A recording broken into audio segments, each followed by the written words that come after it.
ஆலயா cotton வேட்டிகள் ஷர்ட்டுகள் wedding celebration அன்யூஷுவலா நடக்குது இல்ல. நான் சொன்னேன் இல்லையா சார்கிட்ட, தேர்தல் ஆணையத்துடைய நடவடிக்கைகள்ல பாரபட்சம், செய்தியாளர் சந்திப்பு, வேட்பாளர்களுடைய முகவர்களுக்கு அனுமதி இல்லைன்னு சொல்றது, தபால் வாக்குகள் முடிவு அறிவிக்கிறதுல அவங்க எடுக்கக்கூடிய ஸ்டாண்ட் கடைசி சுற்றுக்கு முன்பாக, அப்புறம் முதல்ல நாங்க எல்லாம் இறுதி சுற்றுக்கு பிறகுதான் சொன்னாங்க. இதுல இந்த மாதிரி குழப்பங்கள், சந்தேகங்கள் எலெக்ஷன் கமிஷன் எடுத்துட்டே இருக்கிறது தான் கட்சிகளுக்கு சந்தேகம் வரக்கிறதுக்கான அடிப்படை காரணம். இல்ல நிச்சயமா election commission should be beyond questions அப்படிதான் இருக்கணும்.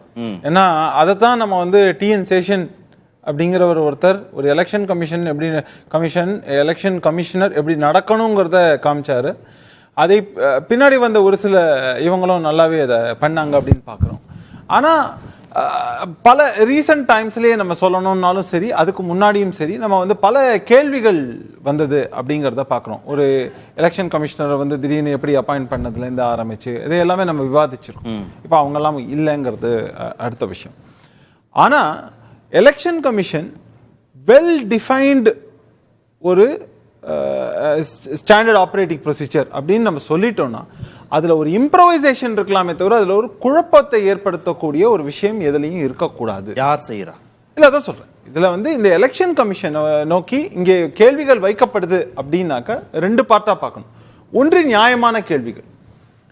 ஏன்னா எலெக்ஷன் அப்படின்னாலே இது டிரான்ஸ்பேரண்ட் ப்ராசஸ் இருக்கணும்னு சொல்கிறோம். இன்ஃபேக்ட் இன்னைக்கு இல்லை, இந்த விவாதங்களில் நான் தொடர்ந்து சொல்லி கொண்டிருப்பது விவிபேட்டை 2 நேஷனல் எலெக்ஷனுக்கு எண்ணினா தப்பு கிடையாது. இத்தனை கட்டமாக தேர்தல் நடத்துகிறோம். அப்படி இருக்கும்போது எண்ணினா என்ன தப்பு? பண்ணிட்டு போங்களேன். ஸோ தட் அது பியாண்ட் கொஸ்டின் ஆயிடும் இல்லையா? நீங்க எலெக்ஷன் மிஷினை இவிஎம் ஹேக் பண்ண முடியாதுன்னு ஒரு சைடு சொல்லி கொண்டு இருக்கிறோம், எல்லாரும் சொல்றாங்க. இன்னொரு சைடு என்ன சொல்லி கொண்டு இருக்கிறாங்க, இல்ல இதுல தான் தவறு நடக்குது அப்படின்னு சொல்றாங்க. தோத்தா சொல்றாங்க, ஆனா ஜெயிச்சா சொல்றது இல்லை. இப்போ உதாரணத்துக்கு தமிழ்நாட்டிலேயே நம்ம சட்டமன்ற தேர்தல் 3 ஆண்டுகளுக்கு முன்னாடி நடந்தது. அப்ப யாரும் சொல்லல இவிஎம் குளறுபடின்லாம் சொல்லல. ஆனா இப்ப இதுக்கான சந்தேகத்தை தொடர்ந்து விதைத்து கொண்டே இருப்பதனால ஜனநாயகத்துக்கு அது நல்லது இல்லைங்கிறதுனால அது எண்ணிக்கை ஒரு நாள் ஆனா தப்பு கிடையாதுங்கிறது தான் என்னுடைய தாழ்மையான கருத்து. இதை செய்யல. போலிங் ப்ராசஸ் சரியா நடக்கல.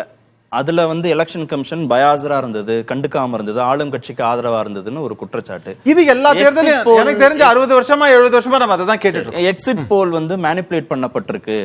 ஸ்டேட் வைஸ் இருக்கக்கூடிய கள நிலவரத்தை பார்த்தா எக்ஸிட் போலோட ஒத்து போகவே இல்லை. எக்ஸிட் போல் என்ன பொறுத்த வரைக்கும் மேனிபுலேட்டட் தான். போதுமா? அதுல என்ன பொறுத்த வரைக்கும் மாற்று கருத்தே கிடையாது. குறைக்கல சார், 71% குறையல. சரி, நான் முடிச்சறேன். இப்போ இது என்னன்னா எலெக்ஷன் ப்ராசஸும் சரியா நடக்கல, பாரபட்சமா நடந்தது. எக்ஸிட் போலும் மேனிபுலேட் பண்ணப்பட்டிருக்கு. அந்த எக்ஸிட் போல்ல நடந்த வெளிவந்த நம்பரை ஈக்குவல் பண்றதுக்கு வாக்கு எண்ணிக்கையில எலெக்ஷன் கமிஷன் ஏதோ ஒண்ணு பண்ணுதுன்னு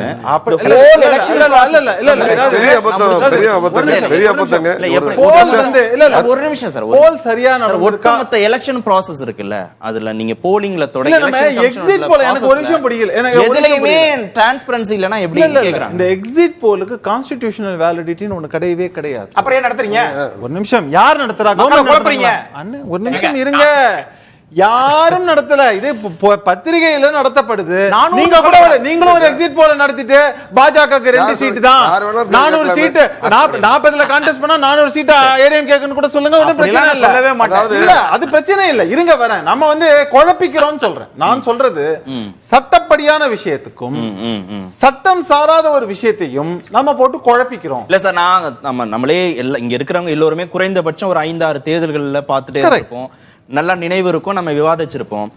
எந்த தேர்தல் முடிவுக்கு வருவதற்கும் ஒரு நாள் முன்பாக நீதிபதிகள் தொங்கு நாடாளுமன்றம் அமைந்தால் அரசமைப்புக்கு எதிரான நடவடிக்கைகளை தடுக்கணும், சிக்கல் எழுந்தா அதை சரி செய்ய 5 நீதிபதிகள் நீதிமன்றத்திலேயே தயாரா இருக்கணும்னு ஒரு அலார்மிங்கா ஒரு ஸ்டேட்மெண்ட்டை இதுக்கு முன்பு சமீபத்துல நாம விவாதிச்சதா சொல்லவே வேண்டாம். ஏதோ ஒரு அன்யூஷுவலா ஏதோ ஒண்ணு நடக்க போகுது அப்படின்ற ஒரு அச்சம் இருக்கு. அதெல்லாம் பீதியை கலப்புறது நான் சொல்லிட்டு. காரணம் என்னன்னா, இப்போ இந்த மாதிரியாக நடக்கும் அப்படின்னு நீங்க சொன்னீங்க. தொங்கு பாராளுமன்றத்தை நம்மளோட நாடு சந்திச்சதே இல்லையா? அதுதான் நான் சொல்றேன். எல்லாத்தையும் பார்த்திருக்கோம். அப்புறம் ஆனா எல்லாம் தயாரா இருங்க, யாரும் வீட்டுக்கே போகாதீங்க, நீதிமன்றத்திலே இருங்க அப்படி நடந்துரும்னா அது இல்ல. வீட்டுக்கே போகாதீங்க அப்படின்னா கடந்த காலங்கள்ல இந்த தேர்தல் இது பண்ணிரும். 10 வருஷமா நீங்க பீதியை கலப்பாததா இப்ப நடந்துற போது. இப்ப பாருங்க, நான் மதுரையில இருந்து வர்றேன், சுங்க கட்டணம் கூடிருச்சு. இதுதான் பீதி. நாளைக்கு என்ன நடக்க போகுது நமக்கே தெரியாது. என்ன